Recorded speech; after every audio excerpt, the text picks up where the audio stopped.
She's reclusive, a mystery. She communicates in type. A family trip was planned, with the Antarctic in sight. One day, she's gone, disappeared without a trace. It's up to her daughter, a reality to face.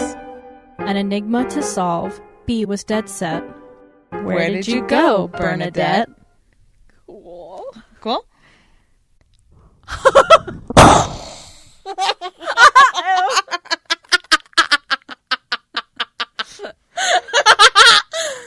I mean, you heard it here first, folks. I did it. Brittany eating the microphone, which she did.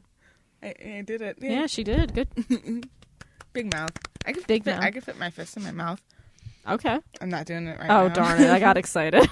I feel like there's lotion on my hands. Oh, Anyways, yeah, probably not a good idea. What are we doing tonight? Well,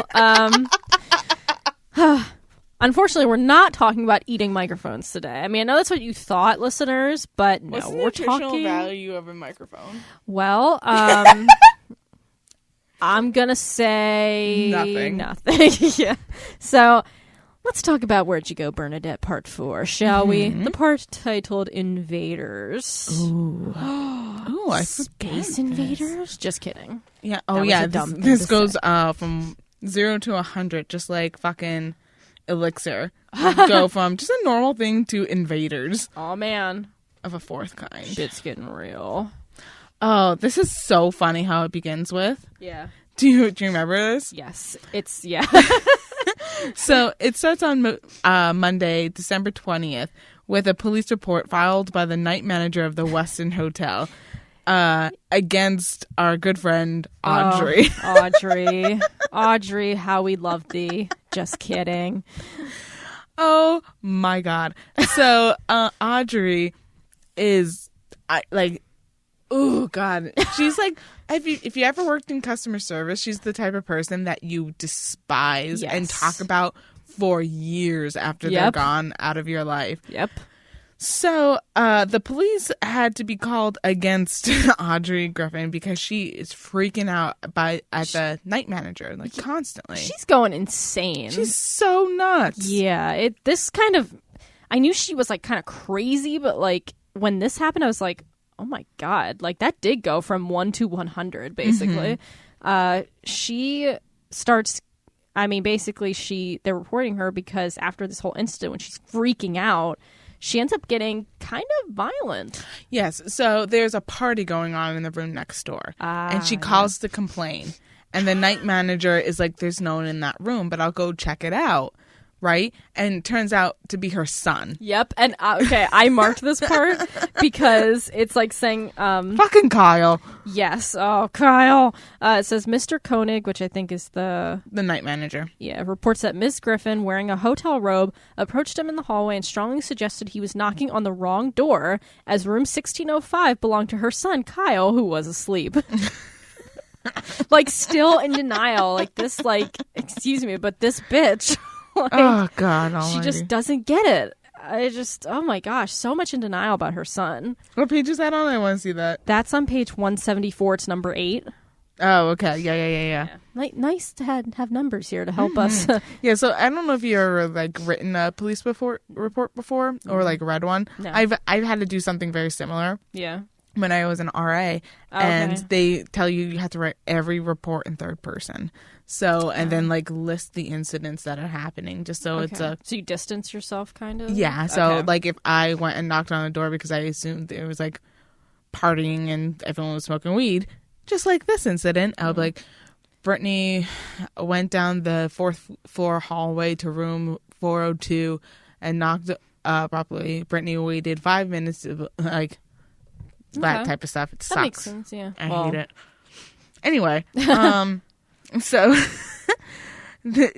so number 8, it was the wrong room. Number 9, Audrey is like freaking out and calling him an idiot and a moron and a incompetent dummy and like all this type of stuff. Number 10, she's calling the place a dump and a flea bag and a pig hole. And like, it just keeps going on and on. Yeah. She's fucking irate. Yeah.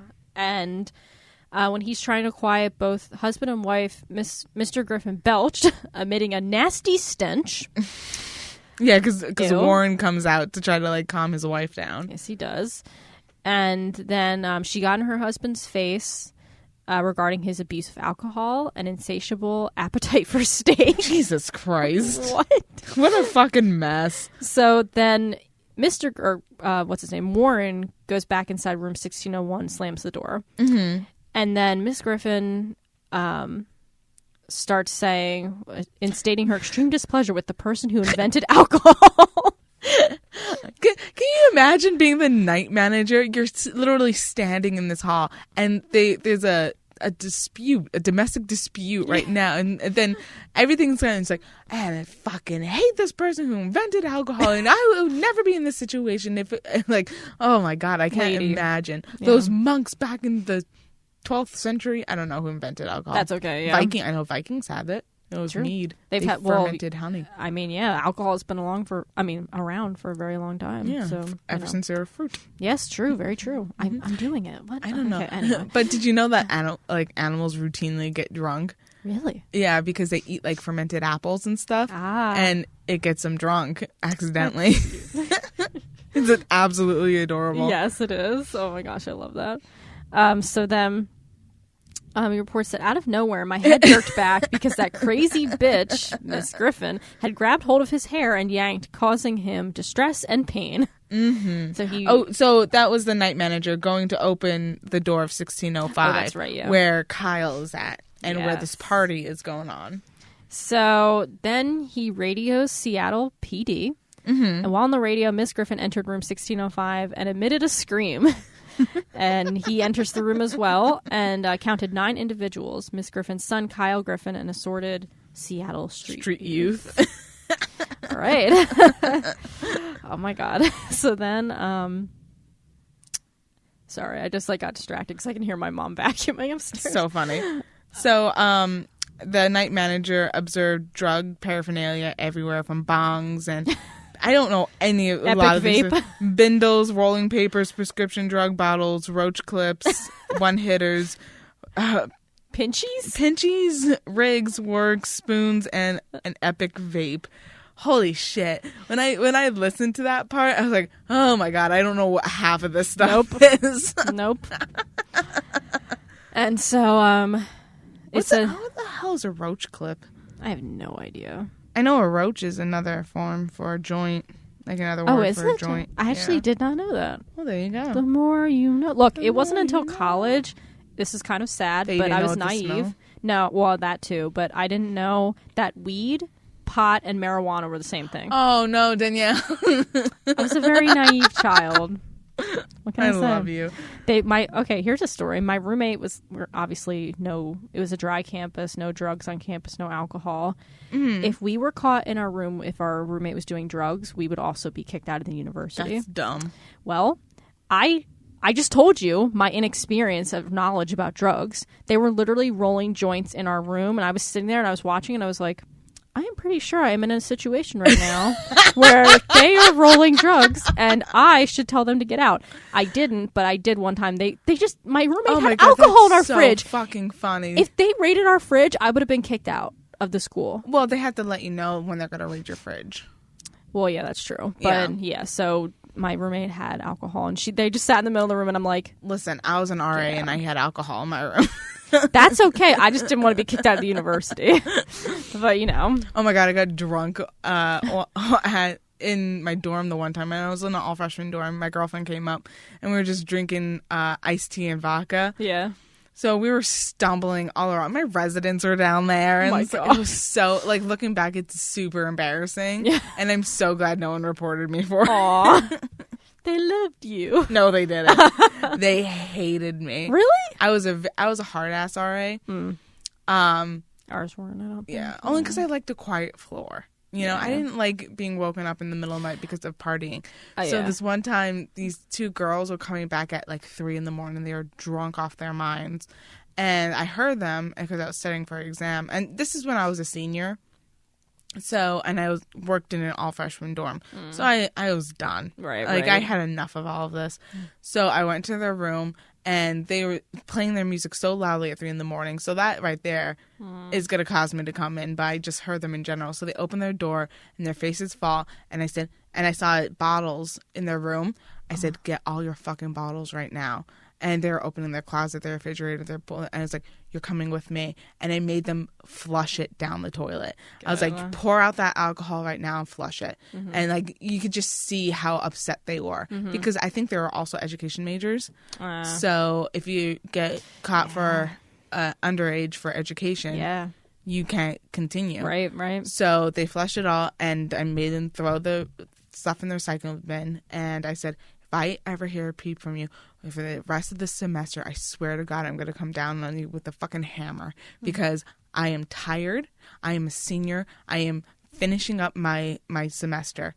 And I was like, that is it. Right. I didn't hear a peep from him for the rest of the... It was second semester, and it was like 2 months until the end of the year. But like, they didn't make a peep for the rest of the time. I said, I don't care if you fuck up your life anywhere else. Don't do it on my floor. Right. Good for you. Yeah. See, you're assertive like that. If I'd be like, I'd be terrible. All right. Well, actually, the older I get, the better I would be, actually. Yeah. But our floor wasn't that... We didn't have that much of a problem on our floor, to be honest. Good. I mean, my roommate, she wasn't too bad, but there were times where she came back drunk. They decided to make some popcorn, turn all the lights on.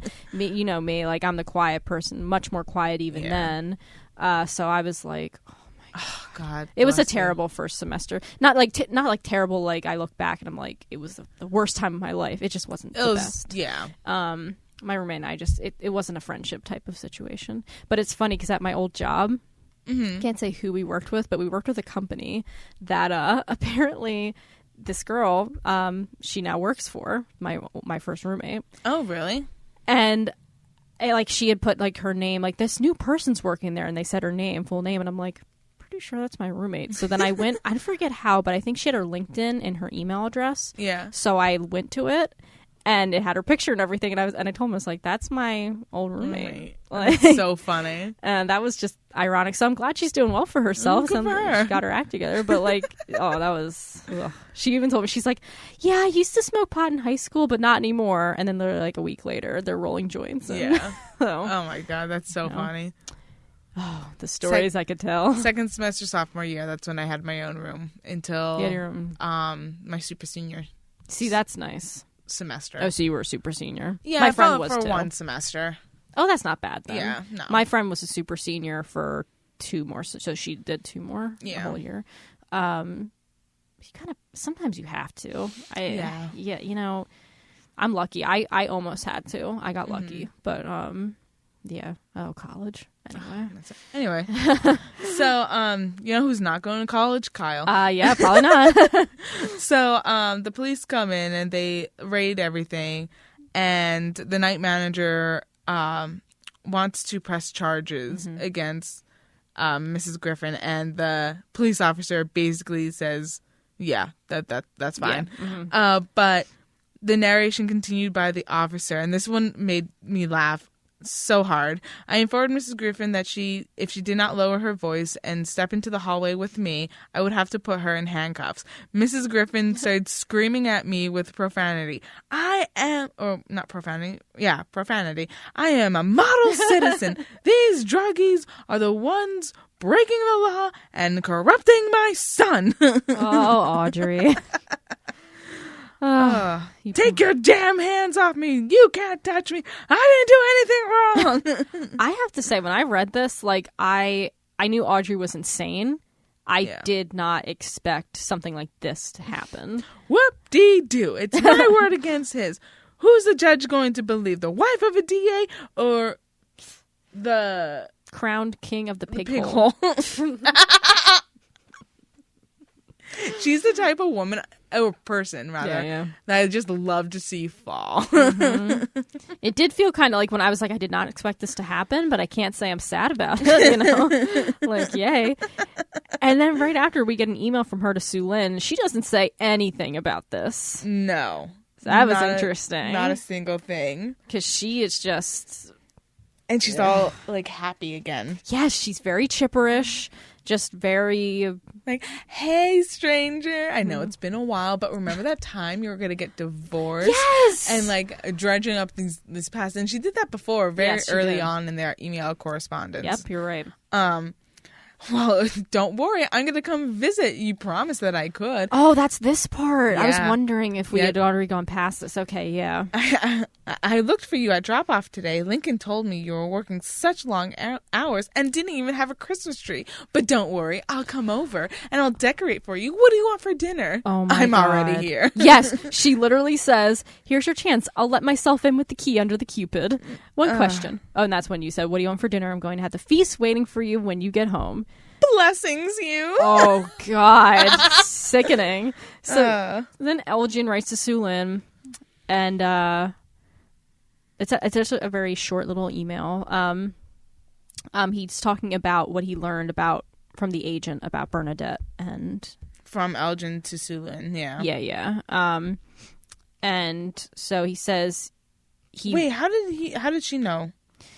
So I'll just read the whole thing. So it's so short. she was in the meeting, wasn't she? I think so. Do you want me to just go read ahead? It? Okay, it Sure, says, sure. I realized that everything you just learned in that meeting with Agent Strang was an awful lot to lay on you, way outside of your job description, but I was completely overwhelmed and couldn't face that briefing alone.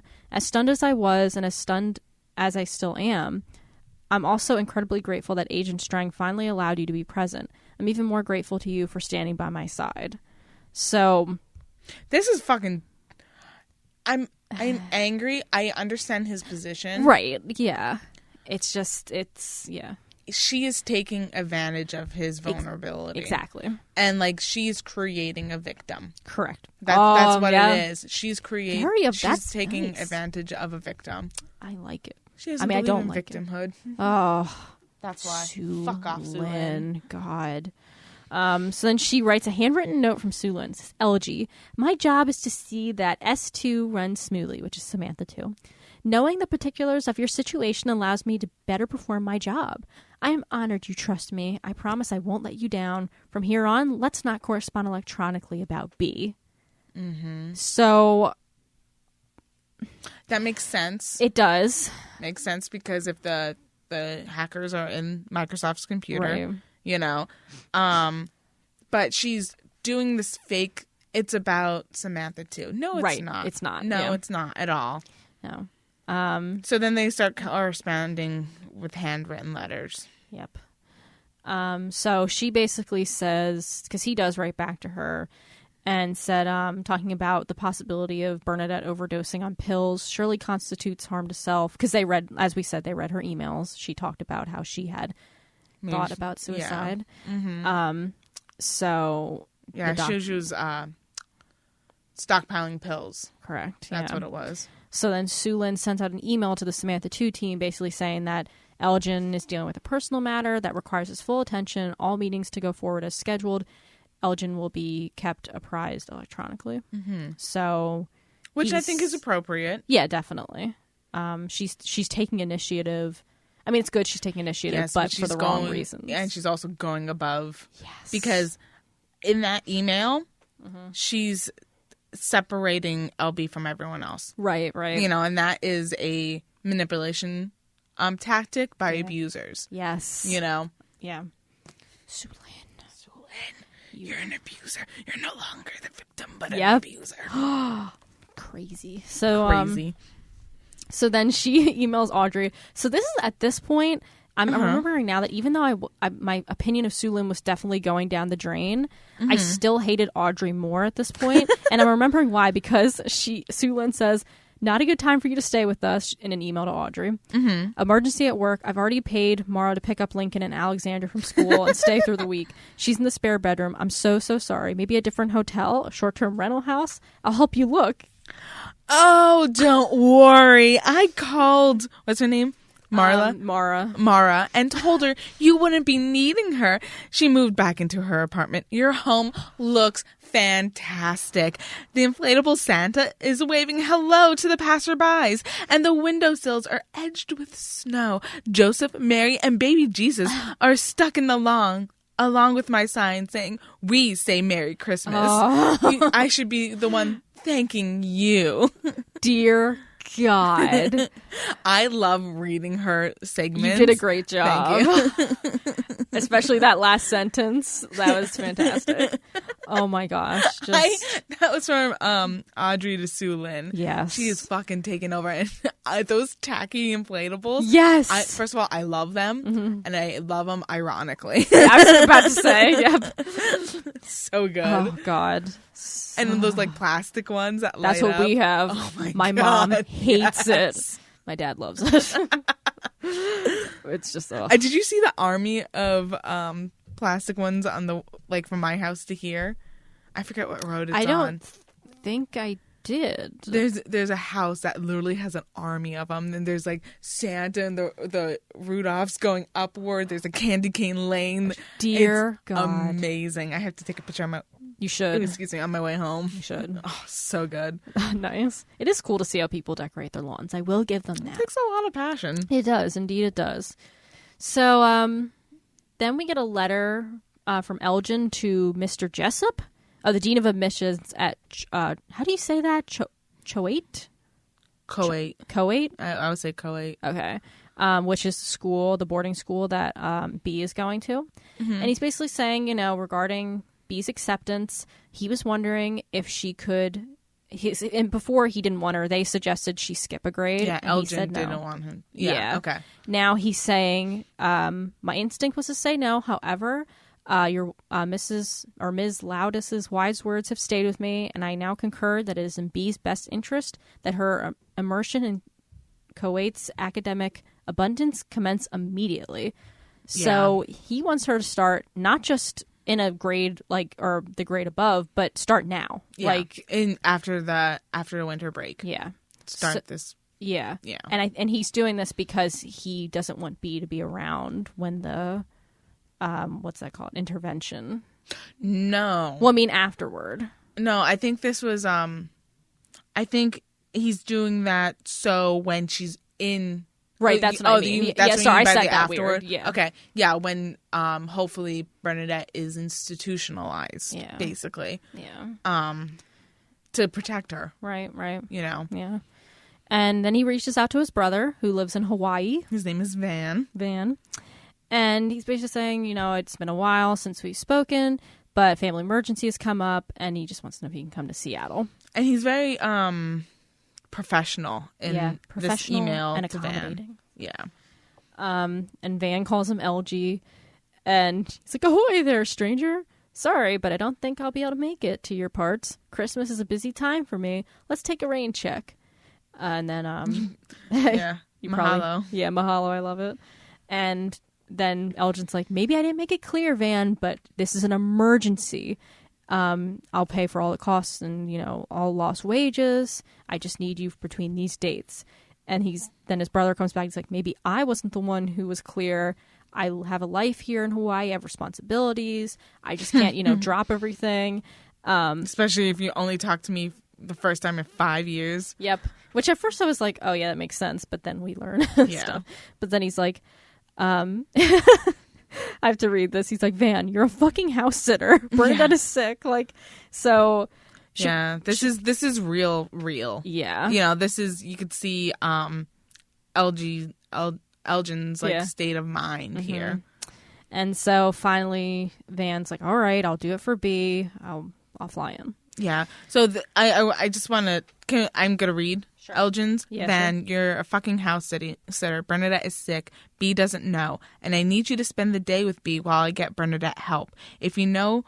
Oh, wait, I know we've lost touch, but I want B to be with family. I apologize if the hotel offer appears brisk. Yeah, I think so. Brisk. My house is in shambles. The guest room has been boarded up for years because of the hole in the floor that nobody bothered to repair, and it all relates to Bernadette's illness. Come on. Yeah. And that's how siblings talk. Right. So you got that shift from a very professional, I'll cover all wages lost, I'll accommodate you in a hotel room, and he uses the words accommodate and stuff like that, because he's in business mode. Right. And then bam, we have the conversation between two brothers.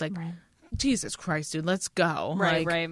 Which is, that's a very good observation, because it's cool to see how the writing changes and that tone shifts. Yeah. Very interesting. And then Van is a dick. Yes, he is. And he's like, okay, I'll come, but I want this place with a suite facing the water. And, like, I'm not going to rush out of there. Right. You know, that's pretty dickish. It is. Yeah. I'm not a big fan of Van. Can't Same. fan of Van. Not a big fan of Van. Fan of Van. Yeah. I like that. Fan of Van. Fan of Van. I mean, they make it Fan of Van. Oh, God. I just gave Brittany a terrible idea. Sorry, Kevin. Fan of Van. It's like, I'm not changing my mind. Let's go. All right. So then we get this thing from the doctor, Dr. Janelle Kurtz, who we saw last part as well, who's putting in Elgin's request to have Bernadette. And, yeah. Yeah. So she's basically just going through what Elgin has told her about the description of Bernadette and her social anxiety and everything that's happened and what she explained to him about the law. Yeah. Especially, she's explaining, like, this is for their internal records. Correct, yeah. And explaining that basically she doesn't trust what Elgin's saying. Right. You know, like his lack or the weird timing, his reluctance to seek therapy for Bernadette. Mr. French refuses to divulge in specific information, urgency, taken all together. I have a reason to question Mr. Branch's motives and credibility. Correct. Yeah. Especially because he is a higher up in a company. Like, who knows if they have a fucking prenup. Right. You know, like, maybe he's looking to divorce her and he wants to get her institutionalized or lock her away, essentially, because that's what people used to do. You know, you don't like your wife. I'm talking back in the day. Right. Yeah. Or like you don't like your wife or your child has a disability or someone's giving you a little trouble. So send them off to the loony bin. Yep. You know? Yep. So then we get into unless there's any more you have to say about that. No. So the doctor's like, I told him I'd come and evaluate his wife. Just to let you know, my rate is $275 an hour plus time and a half for travel. He understood that we do not bill insurance and that my trip to his business office would not be covered. Correct. Yeah. You know, so like this is it's showing his want to do it, but the doctor's reluctance. Right. You know. So we have some conversations or emails back and forth between Audrey and Soo-Lin. Jesus Can Christ. can I be Soo-Lin and you be Audrey? Yeah, sure. Okay. Okay, ready? Mm-hmm. Hey, you. I got gingerbread houses to decorate after school. When will you be home? I want to know when to pop the roast in the oven. As I said, I'm super busy at work, so I won't be back for dinner. But my mouth is watering just thinking about your famous roast. Don't think I can't take a hint. How about I get in my car and deliver you a plate myself? How about you don't? Thanks, though. It's so funny. That's amazing. I love that. Oh my gosh, that exchange just made me crack up. So then we get a little clip from B. Yes, we do. On Tuesday, I was in my room doing homework when the phone rang twice, which meant someone was at the gate. So this is basically... Oh, wait, hold on. Is this one Van? No. I think I'm trying to figure that out. Dad comes home. Oh, he comes home because he's saying that Van is coming tomorrow. Oh, okay. So they ordered food. Yeah. And then I don't know why he rang the door to come in, though. Yeah, that's what I'm wondering, too. I pushed Evan to open the gate when I went downstairs to meet the carrier because usually when they get their food delivered, it rings twice. Right. I was psyched to see he had bags from this restaurant. I brought the food into the kitchen, and Dad was standing there. Yeah. So they had their food delivered for dinner, per usual. And Dad was just checking in to tell him, like you said, that Van was coming, and he wasn't staying for dinner. Right. And they kind of go in more about Van. He works for a Hollywood producer who's hardly ever at his home, and he has OCD because he pays Van to flush his toilets every day in his house because he's afraid that his pipes will freeze in Hawaii. So okay. So that's why Elgin wasn't so sympathetic to Van. Yeah. In his earlier emails. And so they were bringing Van over so he could babysit. What's the dog's name? I was going to say Cream. Ice cream. Ice cream. Yeah. To babysit to dogsit ice cream while they're away. Yeah. Yeah. And so he asked B to come, or he'd like B to come with him to pick Van up at the airport. And B says she's going to see the Rockettes Christmas show with youth group, but Dad says, well, you know, this is before that, so I'll pick you up after school or at school. Yeah. She asked for Kennedy to come. He says no. I don't like being in the car with Kennedy. Yeah. Because she's a fucking nutcase. Yeah. And then he sees a bunch of like boxes and suitcases. He like runs into it. And he says, what is this? And B said it's for Antarctica. And this is all the stuff that what's her name was ordering for Bernadette. Right. The assistant. What's her name? I always forget it. Oh wow. Manjula. Yeah. Manjula. So Manjula's ordering like their vests and their suitcases and stuff like this. And Dad makes a very astute observation. His and B's suitcases are packed, but Bernadette's is not. Where's your suitcase, Bernadette? It's right there. And then why isn't there anything in it? And then Bernadette's like, what are you even doing here? Yeah, she's avoiding it. She is, yeah. Absolutely avoiding it. Yeah, so a lot of her issues right now are just, she is just not coming to terms with what is going on. Like, and she doesn't want to tell him. Yeah, and he gets defensive. What am I doing here? Bernadette says, we're about to have dinner. You didn't sit down. You didn't even take your coat off. Right. So Bernadette is observing his weird behavior on top of it. Right. So she's not completely deluded. Right, like, she is in the moment. She understands. Well, also, I think what's interesting about this book is that, and again, like, you almost think like it would paint a portrait of a woman who's kind of, she's not going insane, but she's having a lot of issues. Yeah. And I could see she's separated. Right. Like, it's not, like, this book is not being demeaning in the way it depicts these mental health issues. Like, Bernadette's still there. Like, it's just for certain things that are going on, she's very delusional about. And so I thought that was very interesting that she also is observed. Like, both of them have their own. And you see the writing change in B's sections. Yeah. And the further we go on in this story. Because in the first... like, there's often talk about an unreliable narrator. Yeah. You know, so there's so many unreliable narrators in this because it's all from other people's perspective. We are not truly seeing it from a third person perspective. Yeah, you're right, yeah. So B's writing style, when it comes into these segments that are kind of tying things together, the more she's learning about the situation, the clearer we're seeing Bernadette. Because we start off with Bernadette being basically manic. She's so strange. But we get this section here where she's talking about you didn't take off your coat. Dad's like, I have to go back to the office. I have an appointment.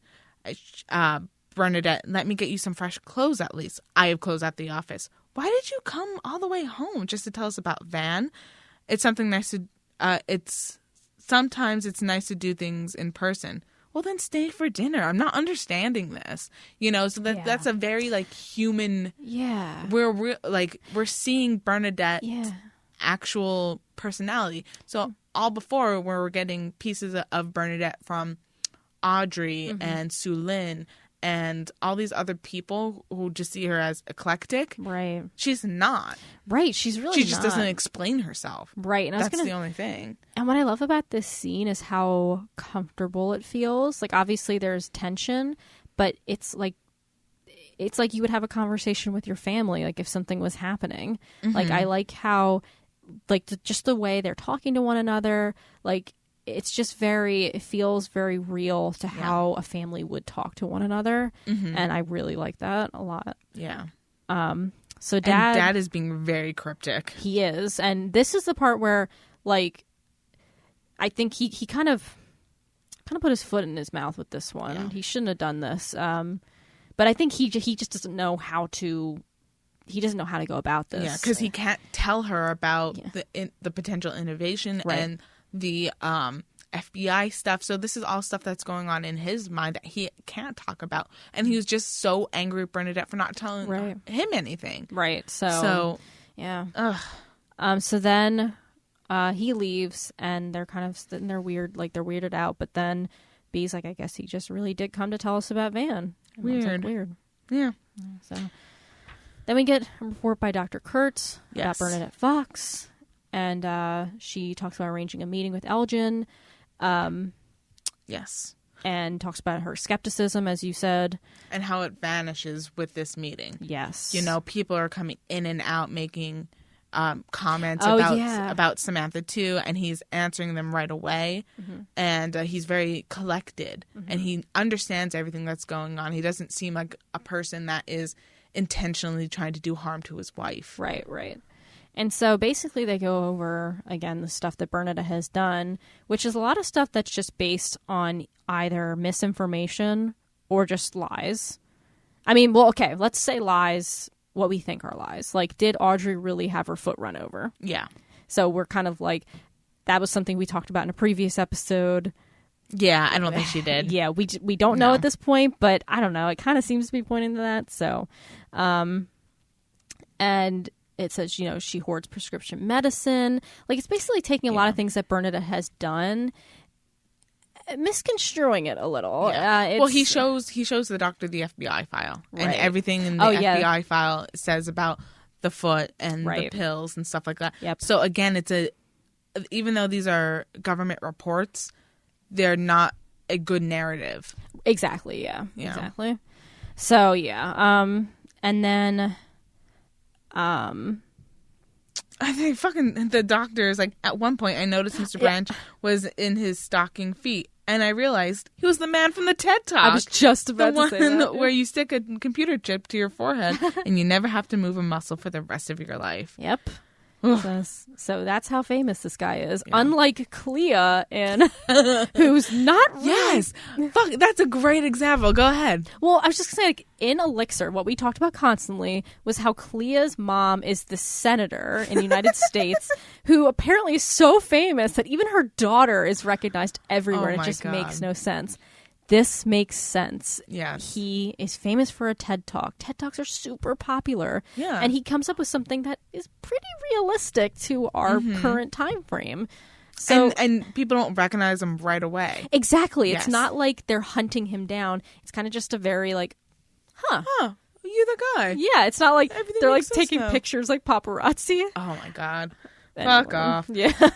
And this is where I hated Soo-Lin at the bottom of this. Yes, please. I emphasized the importance of Mr. Branch getting some sleep. His administrator said she had booked him a hotel room and would drive him there herself. I hated that. Fuck off, Soo-Lin. This is when I started really hating her. Yep. You're ruining everything.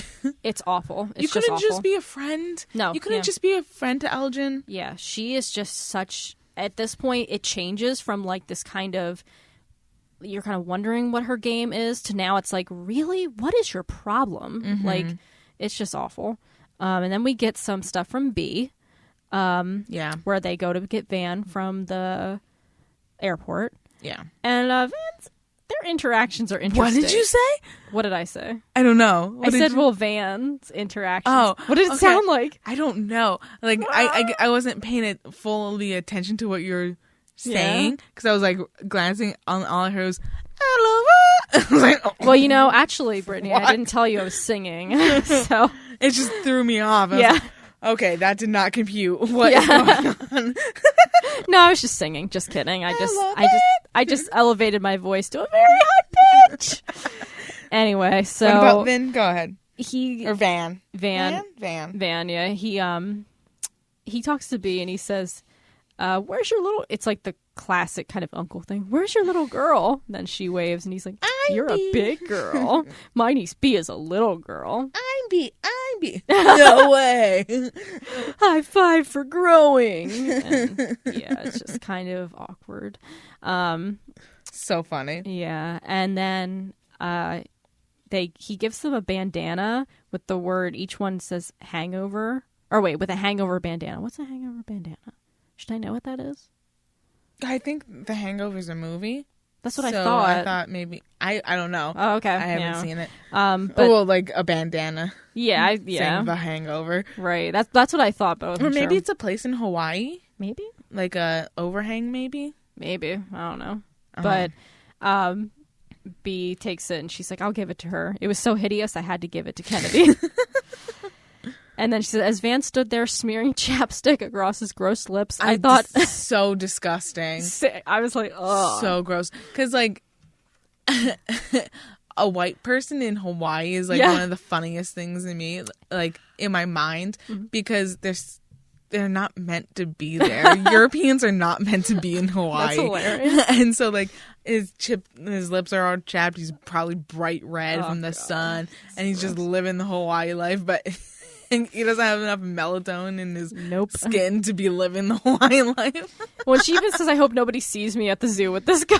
It's so funny. Yep. But real quick, folks. Oh, sorry, go ahead. No. I was going to say, can you also imagine being... Because you're in Seattle where it's rainy. Right. And, like, so then you have this guy probably in Hawaii, like a Hawaiian shirt. Yep. Dark as all hell with, like, bleach blonde hair. Because I'm imagining him like this, like, stereotypical surfer dude. Yep, same. Chapped lip and just, like, smearing on... You're not drinking enough water, dude. Yeah, Get seriously. more water. Oh, God. Water. Water. And he's going to look so out of place in all these pale people because there's no Van. sun. Yep, basically. Van, oh, what a treasure. So good. But you know what else is really good, Brittany? A free trial for Audible. Ooh, Yeah, so good. And today, folks, you get to get a free 30-day trial and a free audiobook by visiting our link, audibletrial.com/BaBaT, with over 425,000 titles. Wow. Oh my God. Wow. So cool. Wow. That makes me think of Bob's Burgers, the mom. Wow, Bobby. That's his name. That's that's Eugene. Bobby is in King of the Hill. No, his name's meaning Bob's Burgers. That's what I mean, yeah. Okay. I've never watched King of the Hill. very confused. I've never watched King of the Hill, actually. I like King of the Hill. Yeah? So I've never watched that one. But yeah, so let's think of a recommendation. I haven't listened to any audiobooks recently, but I have one. Okay, cool. That's on Audible. It's called, I'm listening to it now, actually. It's called Graceling. Okay. It's by Kristen Cashore. Okay. Cashore. Cashore. Gotcha. And it's kind of fantasy-ish. Okay. So I'm only partway through. I just began listening to it. And Graceling's about people born with they're graced with things and they have different colored eyes. Yes. Yes. It's also a young adults. Okay. I've heard of this. Okay. And so the main character has a grace for killing. Okay. And so she's employed by her cousin, who's the king, to be an assassin. And she doesn't really like I've definitely heard of this. Okay. So they have an underground resistance going on. And so that's as far as I got in the book so far, but I'm liking it. Okay. I think it's narrated by a full cast. That's cool. I'm not entirely sure. Let me look really quick. Yeah, it's full cast audio. That's cool. That's awesome. So I like full casts. Me too. They're very entertaining. Yeah. So that's what I'm listening to right now. So awesome. Very nice. Very good. What's it called again? Graceling. Okay. Has a sword on the front. Okay, cool. And it's like blues and yellows. It's part of a series. I'm a series listener and reader because I don't like things ending. Hey, that's okay. It's okay. I understand. All right. So, yeah, that is Audible. Whoa. Why do you have rinse and repeat at the bottom of the slide?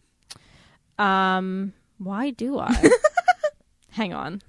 I need to go back into my mindset. Why did I write that? Our recommendation...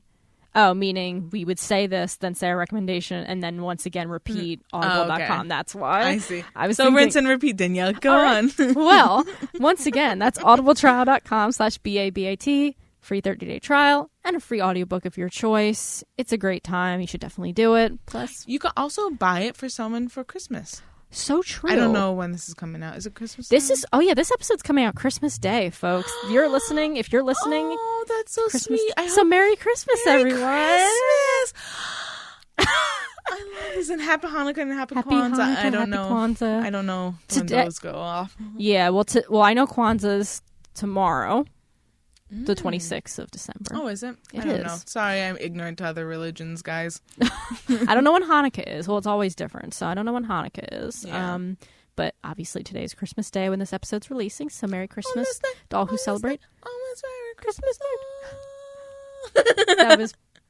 I'm tearing up right now. Oh my God, that's beautiful. I did tear up in part of this book. Is Oh, it yeah? this section or not? I don't know. Perhaps. I'm not sure. Let's see. We've made it to the part with Dr. Kurtz talking about their intervention plan. Yes. Oh, I know what part you teared up at because I think I did too. So Yeah. we're going to get there very shortly. So, let's see. Van comes, and then we're Dr. Kurtz. Yeah. Is that how you say her name? Kurtz. I think so. To her supervisor. So they're talking back and forth. Basically, I don't want to. This is pretty dry. Yeah, we don't have to. I mean, Yeah. she's just talking more about like their plan for the intervention, certain What ways to intervene, Exactly. Yeah. What mode they're going to use. and like the prep and stuff. So we don't need to go over that. Yeah, it's pretty boring. Yeah. So then we get this amazing, my favorite part of the book, actually. This is very good. Yeah. And I wish you heard it in the audio format. Maybe. Okay. Well, maybe I think my library has the audiobook, so maybe I'll rent it. Do it. Yeah. Because this section alone made it worth it, because the person narrating it did a wonderful job switching between B's thought process and what's going on. So in this section, B is in New York or not New York. Yeah, I thought she was in New York too, yeah, 'cause but the now Rockettes. Yeah, but I'm thinking about it and I'm like, oh, I guess not. Yeah. I guess they're just on tour, the Radio Yeah. City's Christmas Spectacular. They go with she goes with the youth group. And have you seen the Rockettes before? No. Okay, so I have. And when I first read this part, when she said the first part with the Rockettes was annoying, I was like, thank you. Nobody ever says that. What's but the like, point? They're yeah, all just kicking. right. Like I read that and I was like, thank you, B. And so it gets into like, the songs that they're kicking to. It's beginning to look a lot like Christmas. I Saw Mommy Kissing Santa Claus, all that fun stuff. Yeah. And then they're at intermission. The whole thing was junk. Yeah, yeah. I love B so much. I love her narration. She's very good. But She yeah, is. they went to an intermission. Yeah, and so then the theater goes dark, and I'll just read this part. The theater went dark. A star was projected on the curtain. The audience gasped and clapped way too enthusiastically just for a star. Today is the most sacred day for all mankind, boomed a scary voice. It is the birth of my son, Jesus, the King of Kings. And so then, we start getting the nativity scene to unfold before us. Real animals. And it was like, ooh and ah. Yep. And Kennedy was like, haven't these people ever been to a petting zoo?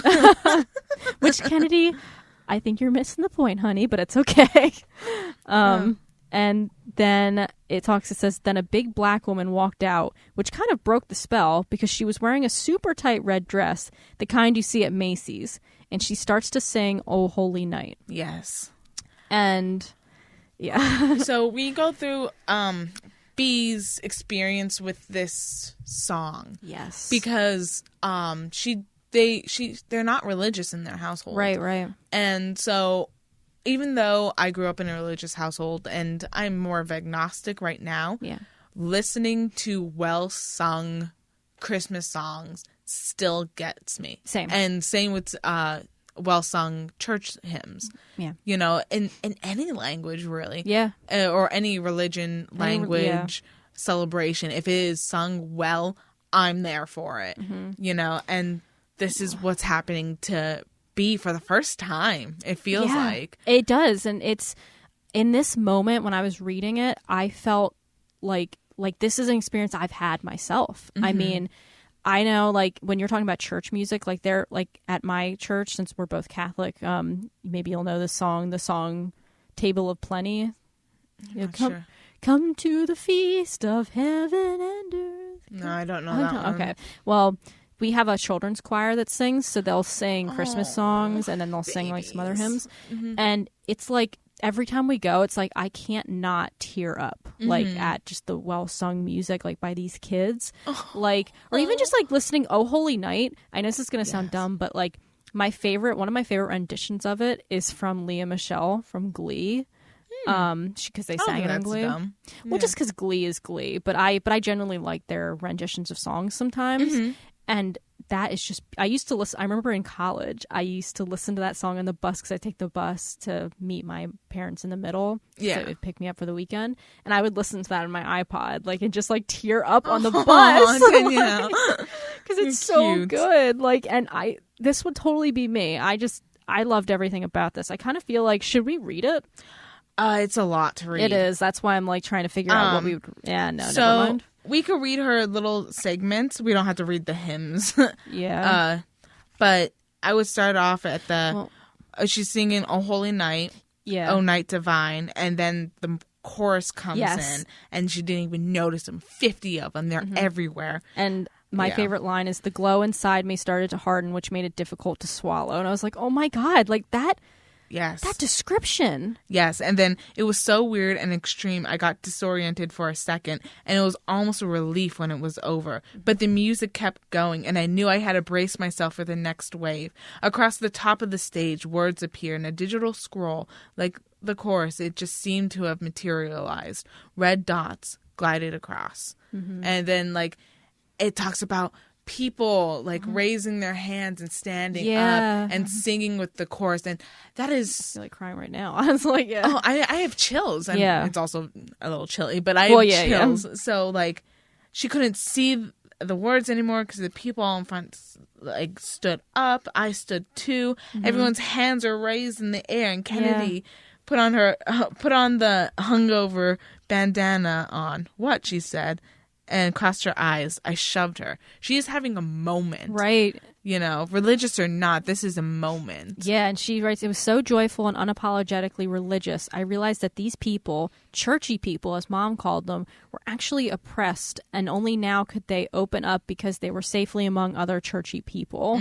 Like this space where like you're all coming together to just unite in this one belief that you share with one another. I truly admire people who are that devoted to their religion, because I don't have that. Right. You know, to be so fully engrossed in the belief that a God loves you so much that he sent his son to die for us in the sin. Well, and we're only talking about Christianity right now. Yeah. Because it's Christian play. Yeah. Well, not only that. Sorry, go ahead. Oh, no, I was going to say, and that whole community aspect of it is incredibly overwhelming if you're not used to it.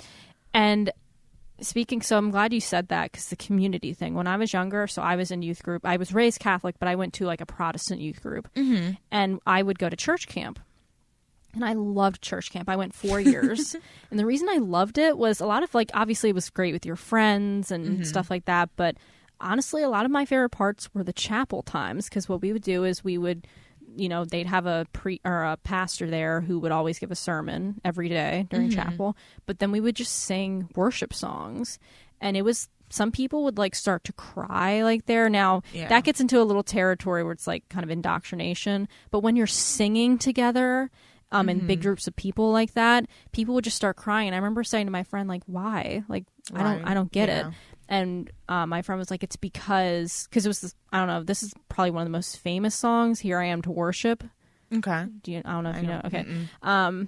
People would like cry during that. And I was like, why? And my friend's like, because basically what that song is saying is that like you're admitting that like how much God loves you, like, and just letting that wash over you. And I was like, yeah, that's kind of true, actually. Yeah. Or like, I used to listen to this group called the Casting Crowns, I think they're called. Okay. Casting Crowns, I think. And they were just a religious group. And they have a song, which is also really famous. Actually, I still love it. It's called "Who Am I?" Oh my God, that song still gets me. That's a very religious song. It's very funny that you said that. That was a big thing I had a conversation with the priest about once. Yeah. Because I struggled with my religious identity for a long time. Yeah. And I had went to a priest, and I was during confession, and say what you want about confession. Like, there's pros and cons to it. Yeah, yeah. I don't like going to confession, not because I don't mind admitting my sins, but because that in the confessional is where I feel closest to God. And it is overwhelming. I'm like getting teared up right now. Yeah. So this one time I was on the confessional, I was talking to a priest, and I had said to him, he did the whole, like, you're resolved of your sins, and gave me my penance. And I said, Father, I don't understand.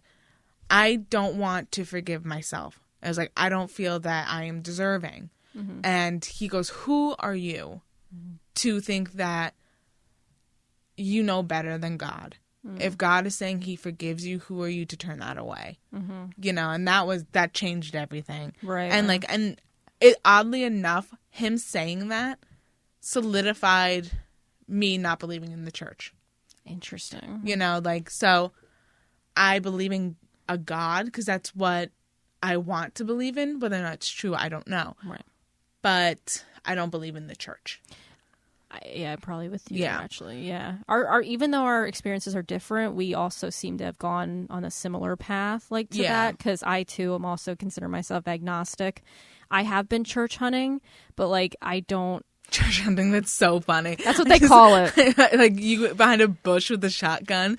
Like Elmer fighting it. I just did, like, a thing right. It's whatever. church season. No. Okay, that's funny you said it, because I was thinking in my head, like, house hunting, and then you brought up, I imagine Elmer Fudd with the gun, and I'm like, oh, right, hunting. Right. They're actually this guy, I'm not a huge fan of his comedy, but he will do things like where he'll, like make fun of the church, and he'll do it, like, with church hunting, so structure, like, a house hunting episode, and it's hilarious. Oh, that's really good. But yeah, I'm kind of with you there. Yeah. But I guess we won't get too down that rabbit hole.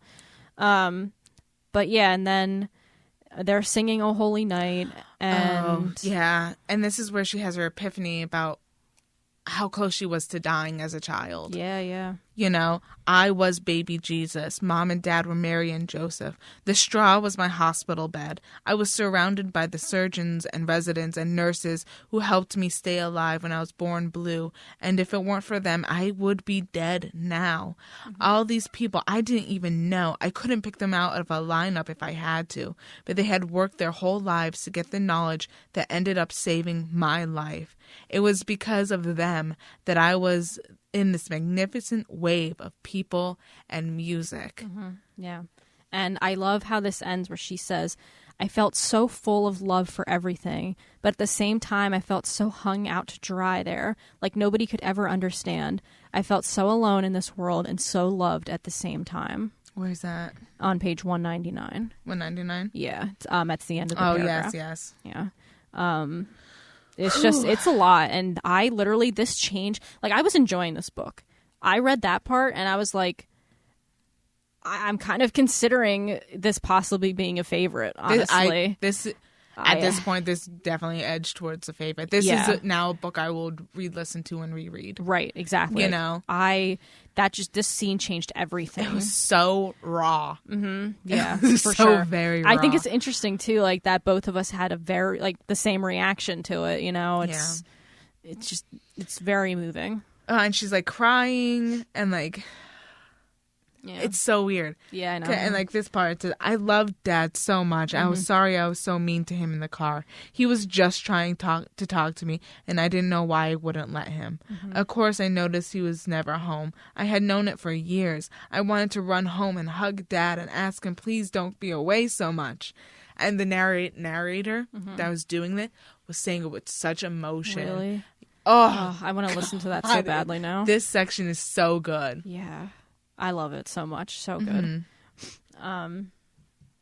So that's our emotional moment of the podcast. Yeah. That just, yeah. That is a really heavy scene. So good, though. So moving on from that, though, we get to this point where I guess she sleeps over Kennedy's house. Yes. And so Kennedy wakes them up. And it's kind of like really quickly, like apparently... B is running late now. She needs to get to school. Because it's the recital day. Exactly. So, but she says Kennedy's always late to school, so her mom doesn't even care, apparently. So, okay. And so she runs to the equipment room, and the first graders are getting ready for final rehearsal. And then they enter the gym. It's packed with parents and all their video cameras. I love this scene. It's so cute. Me too. And this just makes you think of like being a kid again and being in those recitals. It's just awesome. Mm-hmm.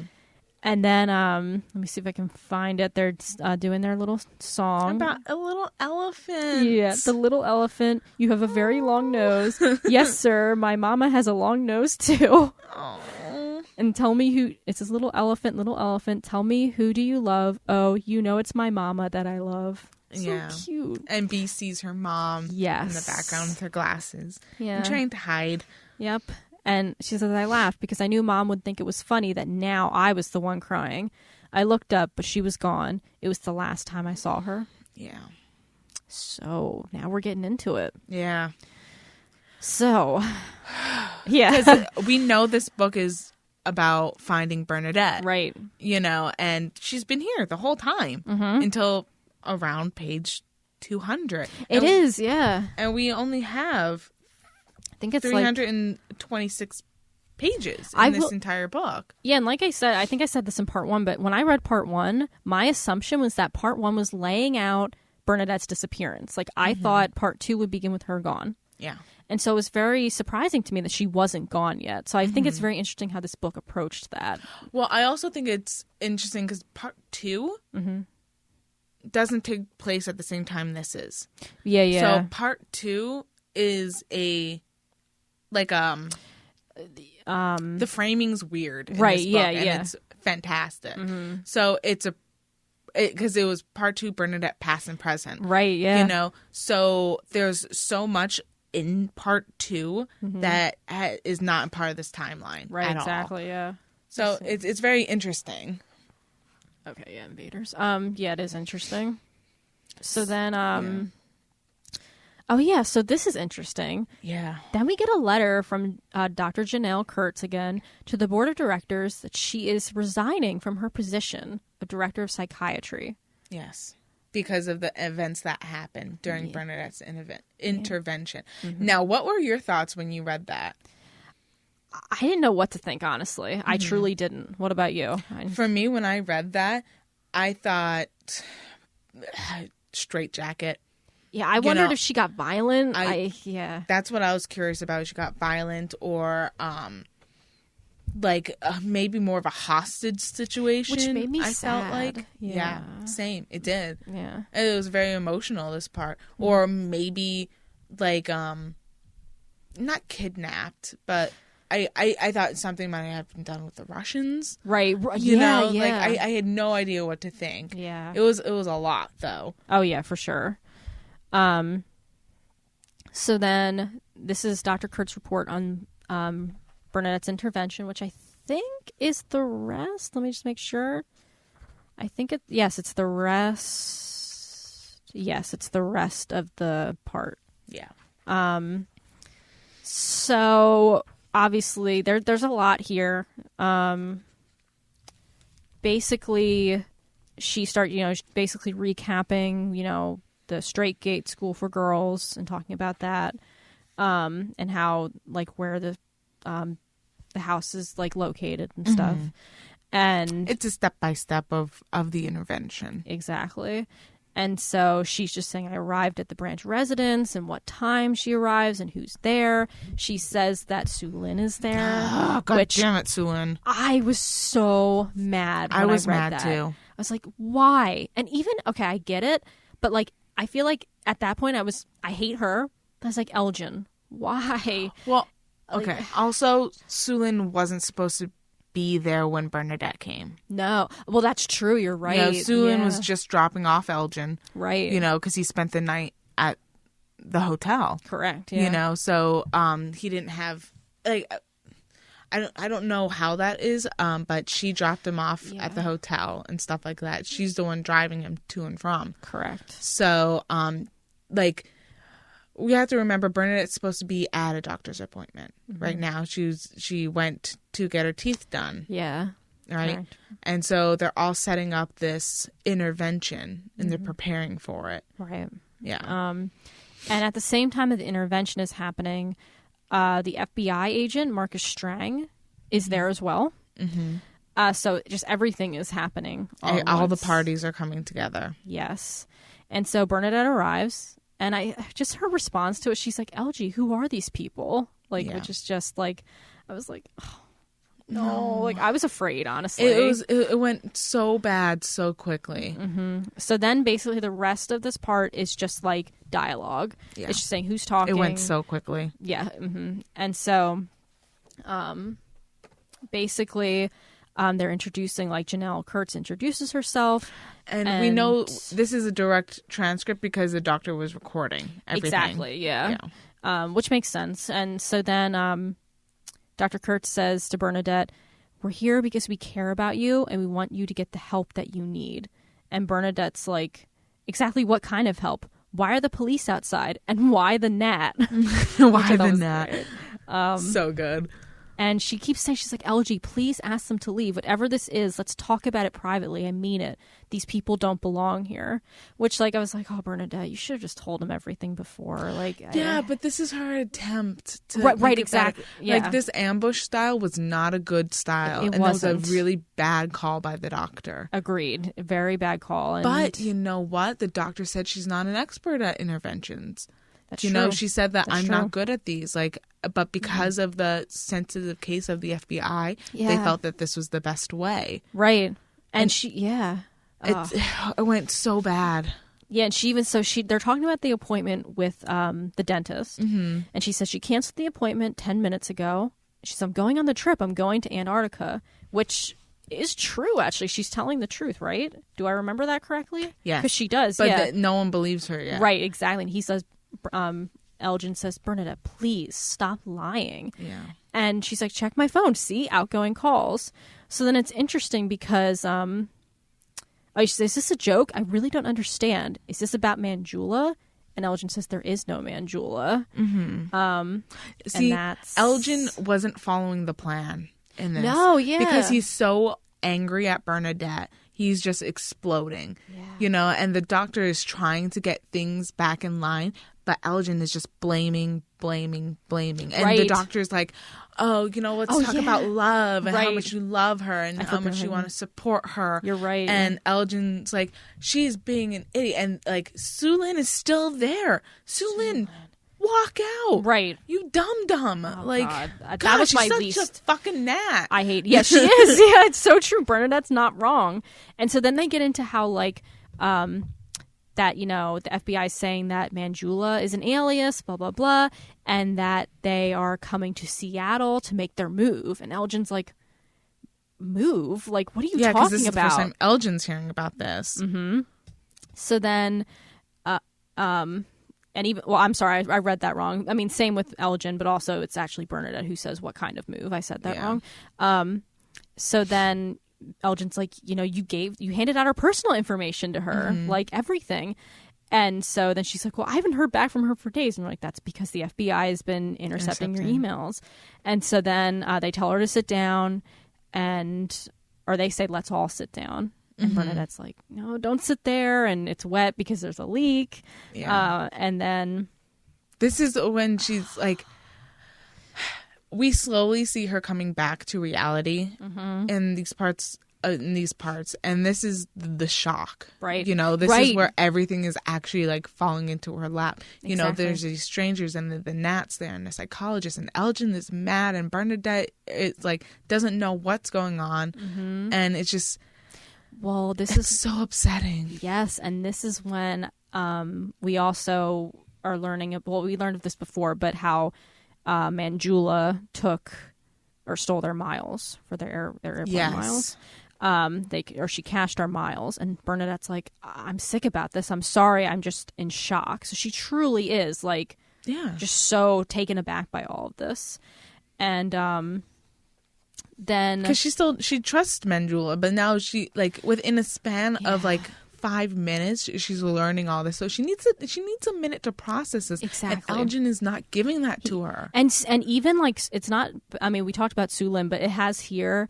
She sighs heavily. Soo-Lin does. Oh God, I want to punch her so badly. Same. I was so mad at that part. I was like, "Are you freaking kidding me?" And Bernadette's like, "Oh, shut up! What the hell are you doing here anyway? Will someone open a window and let the gnat out?" And so Elgin stands up. He's like, "Stop calling her that, Bernadette." And then no, this is supposed you're I supposed to be in know. defense of Bernadette. I I know you're know. angry, but still. and she's like, forgive me. Could someone get the admin out of my living room? Mm-hmm. And then Elgin says she can stay. And this is where Bernadette's like, really? She can stay? How's that?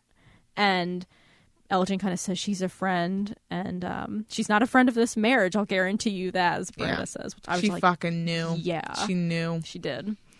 And so then, oh yeah, she sees something sticking out of Soo-Lin's pants. It says it's a pair of underwear. You've got panties sticking out of your jeans. I laughed so hard because this has happened to me. Oh, really? Oh my God, yeah. The one time I was walking across campus and like I just threw on day old jeans, you know, like I had to go to class. And so I'm walking and I felt something warm on my leg and I was like, that was weird. And then I look at, like, I felt it slide down my leg onto my foot. And I was like, what the fuck is going on? And I looked down on the ground and out the bottom of my pant hole was a pair of underwear. And I was like, oh shit. And so I like grabbed it, stuck it in my pocket for the rest of the day. That's hilarious. And I was like, this is so embarrassing that I'm glad I just didn't like leave it on the road because I was crossing the road. And I was like, oh no. That's really funny. Oh my God.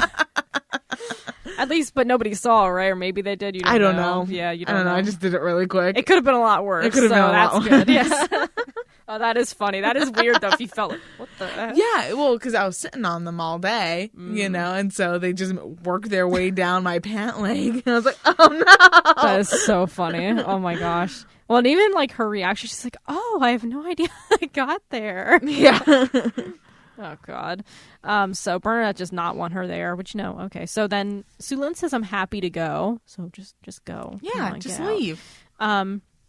So then Bernadette actually tells Dr. Kurtz, she calls her Captain Kurtz, which I thought was funny, tells her to continue. So then Dr. Kurtz explains, why they're in this situation, her financial situation, her aggression towards their neighbor, and all this other pills stuff. And all that type of stuff. Everything that is a misunderstanding. Exactly. And Fox is like, Bernadette says, are you still presenting reality to me, or can I say something? Oh, and it says male voice, get him. I don't know what that is. At panic noises, we turn to see a man in a long coat staring at his. Oh yeah, this guy is watching a football game, I think. Oh yeah, okay. I love this police officer. Yeah, he's just a generic police officer. Yep. I don't know why he's there. No, I honest to God don't know why he's there. He's just pretend I'm not here. Yeah, I was reading his part, and I think I just missed something. I think I did too because I was in the shower and I was listening to this part, and I was like, who is he? Is he just like supposed to be the part of the PD? Yeah. And, like escorting the FBI? Or like does the police have to be there when they do an intervention in case someone gets violent? Like what is the purpose of this man? Yeah. I just thought that was so funny. But yeah, at first I was like, yeah, and he's just like, he goes into the kitchen, he gets a drink, and he's just like walking around. Yep. He's eating when he shows up, and so like funny. He's just watching a football game on his phone. This is going to be a great scene in the movie. Oh, I forgot this was going to be a movie. It's going to be so good. Yep, it is. And so this is when Dr. Kurtz once again says, Elgin would like to begin by expressing his love for you. And she kind of says, like, Elgin, Like you love her. Yeah, and that's when he just goes off. He's like, what the hell is wrong with you, Bernadette? And he goes off on all these things. And he makes me so mad at this part. Yeah, and he's talking about, what you went through the 20-mile house. And he says, do you realize how selfish and self-pitying that is? I can understand where he's coming from. I get it. But he doesn't understand the pain it is to lose a child. Right. And yeah, I think he's being very... But again, remember, he's being informed by Soo-Lin and by... the email from Paul. To Paul. Yeah, things that he just doesn't... He isn't in the know about. And so he, as far as he's concerned, he thinks that he has a right to act this way. And I think if he knew, he wouldn't. He does have a right. His feelings aren't invalid. Right, yeah. The anger's misplaced. Yeah, that's a good way to say it. Yeah, the anger definitely is misplaced. And I think I'm just gonna say this. I think the anger stems from confusion, right? Misunderstanding, and just like he's angry with himself as well for not seeing all this stuff. He's angry for not being in the lives of Bernadette and B. He's angry at the the fact that she disobeyed him with Manjula and started a thing. He's angry. He's angry with a lot of stuff. Right. And he has other emotions mixed in. Correct, yeah. And sad. Really. He lost his wife. He's sad. Right. That's like spot on. So yeah, that's very true. And I love how after he does this reaction bit, the doctor's like, okay, so it's important to acknowledge that there's a lot of hurt. She's so bad. Yeah, and then he just keeps going. And then the doctor's like, another example of love is a hug. Like, she just doesn't want this conflict. And Elgin just keeps going. One of the things he says is, you've gone insane, Bernadette. It's like aliens came down and replaced you with a replica, but the replica is a drag queen, demented version of you. It's like, oh my God. And he says, let's read. Elgin broke my heart. I know. I couldn't stand him after this. Yeah. Well, not couldn't stand him, but he broke my heart. Same. And he says, I realized, oh my God, she's going to take me with her. Bernadette has gone crazy, but I will not let her pull me down with her. I'm a father. I'm a husband. I'm a team leader of over 250 people who rely on me, whose families rely on me. I refuse to plunge off the cliff with you. And this is just awful. It says Fox sound of crying. Bernadette's crying. That's just awful to me. Yeah. That was the worst part. And this whole thing. Because she still doesn't understand anything that's going on either. Right. Because it's just, it's a misunderstanding thing. It's just, oh, God. She still doesn't know why everyone's so upset. Right. And, he says, and for this you hate me, you mock me as a simpleton because I love my family, because I love my job, because I love books. When did this contempt for me start, Bernadette? Blah, blah, blah, goes on a thing. And then he just says he has to stop talking because he's just too upset. And the doctor's like, again, how about we put a pin in love and let's move on to the damage that Bernadette's behavior has caused. Jesus Christ. And he's like, are you joking? The damage she has caused? And Bernadette's like, yeah, I know the damage. So then the doctor's like, great. Next is, I forget what's next. We covered reality, love, damage. So then she has to check her notes. And then there's another guy here, the Detective Driscoll. We haven't talked about. He's the one that was looking at the... was that him? Okay, except Detective Driscoll is the... Okay. Yeah, because at first it just says male voice, and now we know it's Detective Driscoll. Correct. Okay, so, this one he says, this is a good time to ask, is this anyone's coffee? Put mine down somewhere. Oh my God.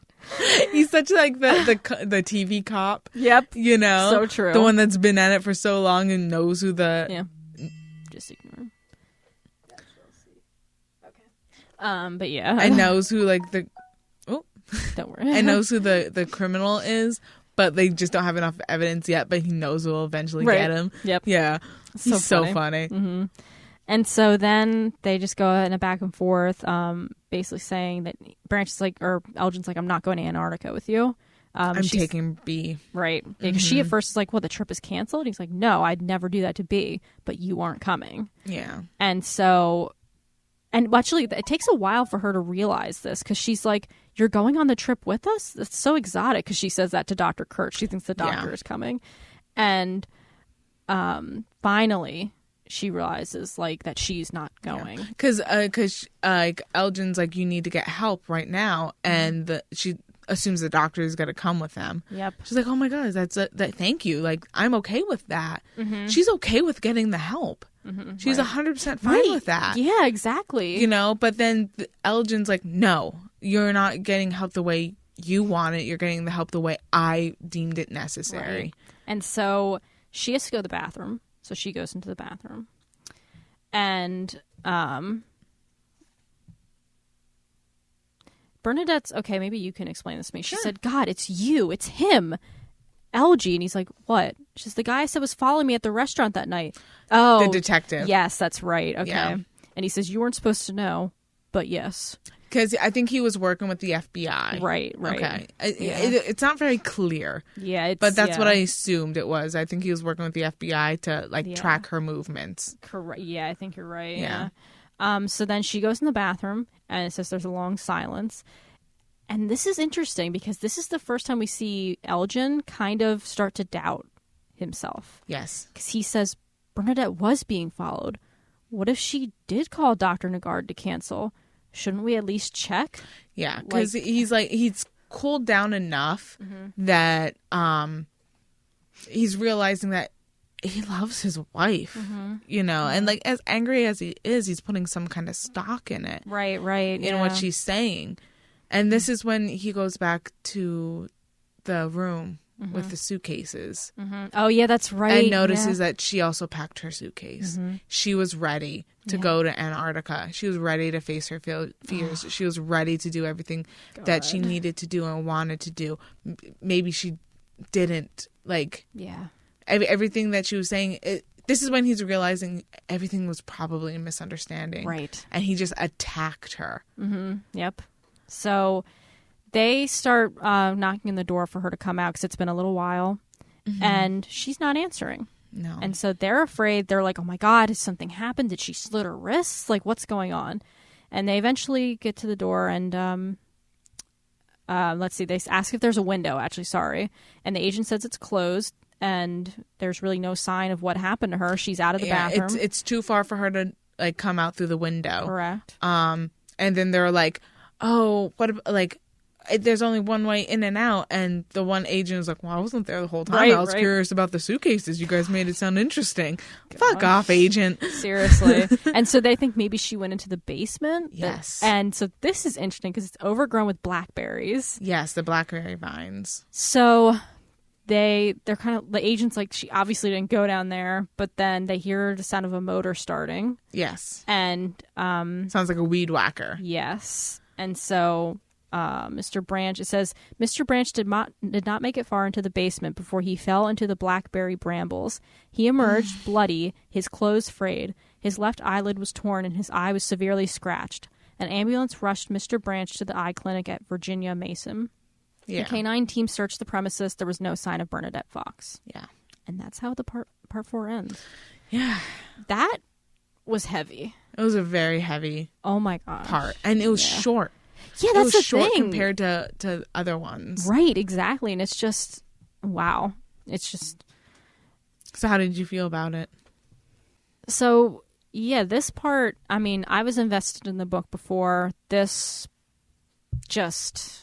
wowed me. This elevated the book from like we talked about earlier, from a really good book to like, wow, this might be a favorite. It's so emotional. Oh my God. It was very emotional. Yeah. I forgot how bad that last part made me feel. I felt awful during that. And and this is where the mystery starts. Correct. Yeah. You know, this is marketed as a mystery book, but unlike most mystery books, the death is in the first act.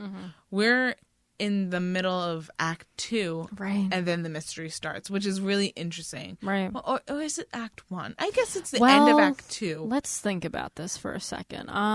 Would it be, because act 3 is solving it, right? Yeah. Okay. So this is the end of act 2. But then again, you know what? This isn't really following a simple 3-act structure. You know? It isn't. So we could think about it that way, but we'd have to really... That'd be another episode talking about the whole structure thing, to be honest. It is interesting, though. I wonder... I'm just reading the reviews on the back of this, because I didn't actually read the reviews on the back of our books. Yeah. So the very first one, the characters in Where'd You Go, Bernadette may be in real emotional pain, but Sapple has the wit and perspective and imagination to make their stories hilarious. I tore through this book with heedless pleasure. That's interesting. It seems like, and what I love about it is, I typically, and this is just my opinion, I don't really like mysteries a lot for the reason that I find them to be very formulaic and I'm like, all right, I'm done with this already. Or what I like about this is that, like, one of the reviews on the back of my copy of the book says an uproarious comedy of manners. That's what the review is. And I think that's interesting because it's a mystery novel, but it seems to be that the mystery is not the focus. The focus is the relationship between the characters and why, yes, it's a mystery, but it's more about healing these relationships and dealing with them and understanding them, and that's why I love it so much. So it's a very curious book. yes, And I don't think I've heard or read something similar yet. no, I don't think so. Yeah, I mean, the only thing I could really think to compare it to, which I don't even think is a good comparison, but like the whole mystery element, like of Gone Girl or Girl on the Train. Okay. You know, there's something about this book that makes me think of that, but I would say this is better. The structure of Gone Girl is very similar to this. Yes, and I've never read Gone Girl. Have you? I have. Okay, yeah. so I've only seen the movie.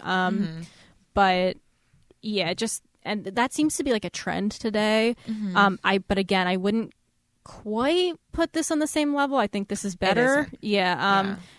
Again, I haven't read it, but just what I know of Gone Girl. So yeah, but I it's haven't read Girl on the Train, but Gone Girl. Neither have I. I've only seen the movie for that as well. Gone Girl, the framing of it is very interesting. It is very much jumps back and forth in timelines, just like this one, and it doesn't follow the simple 3-act structure. And I like when people are breaking from that. Me too. Because it just, you have so many resources available to you. Why follow the same status quo? Exactly. You know? And it's difficult, of course, but it's interesting. It's so hard. But I really do enjoy this book. Me too. So we're excited to continue. We hope you are too, listeners. We hope you're enjoying this because this is so different from what we've done. Tell us, listeners, where do you think Bernadette went? Brian, where do you think she went? All right. So now, folks, we're going to get into our end game of the episode. We want to thank Katie Hartung for our art.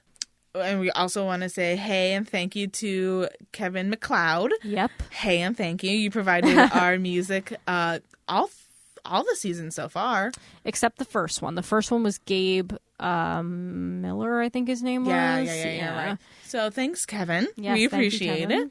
Please and thank you. And visit our website, BaBatPodcast.com. We're on social media, Tumblr, Twitter, Facebook, Instagram. You can leave us a voicemail, as our good friend Brian did back in the Elixir days. And you can send us an email. All of it is on our website, so please check it out. We really encourage you to reach out to us because we love hearing your feedback. And we love you. I love you.